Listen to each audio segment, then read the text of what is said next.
Bonjour, on va voir une deuxième application. Dans cette application, on va prouver l'existence de deux fonctions implicites phi et psi de classe C1, telles que phi de z et psi de z et le triplet z et solution de S de ce système. Donc, on va appliquer le théorème des fonctions implicites.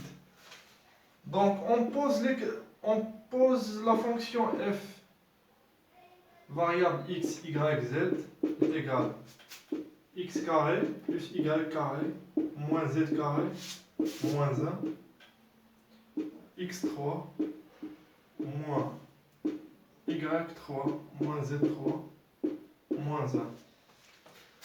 Donc f c'est une fonction de classe C1 parce que les composantes sont des fonctions de classe C1.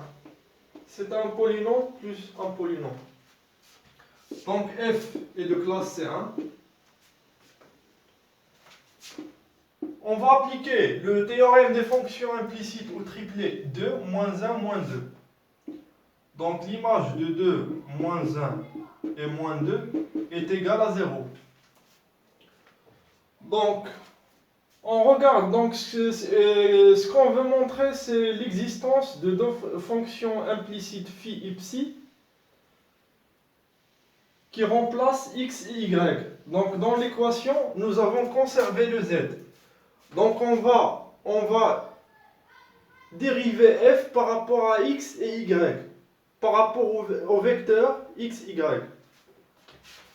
Donc df par rapport x, y.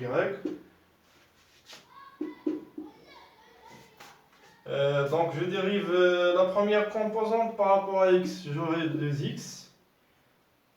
Par rapport à y, j'aurai 2y. 3x carré moins 3y carré.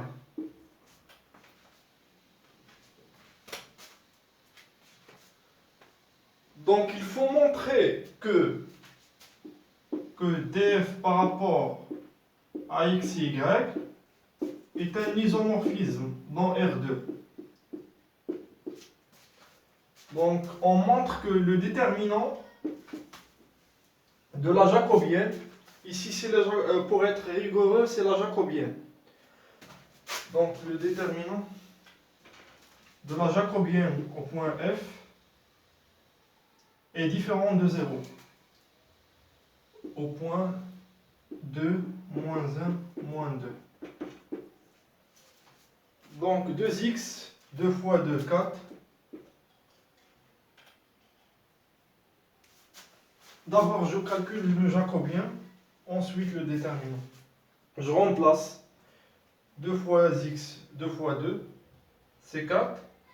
2 fois moins 1, 2 fois moins 1, c'est moins 2. 3 fois 2, 12. Moins 3. Donc le déterminant de la jacobienne de f, moins 12 plus 24.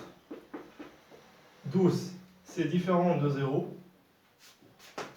Et par conséquent, df par rapport à x, y est un isomorphisme.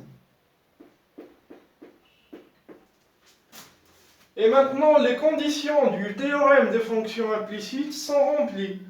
Donc f de triplet 2 moins 1 moins 2 est égal à 0. La dérivée partielle de f par rapport aux variables x et y est inversible, est un iso dans R2. Donc il existe deux fonctions implicites phi et psi de classe C1 qui permettent d'exprimer tel que phi de z et psi de z et z est solution de système S.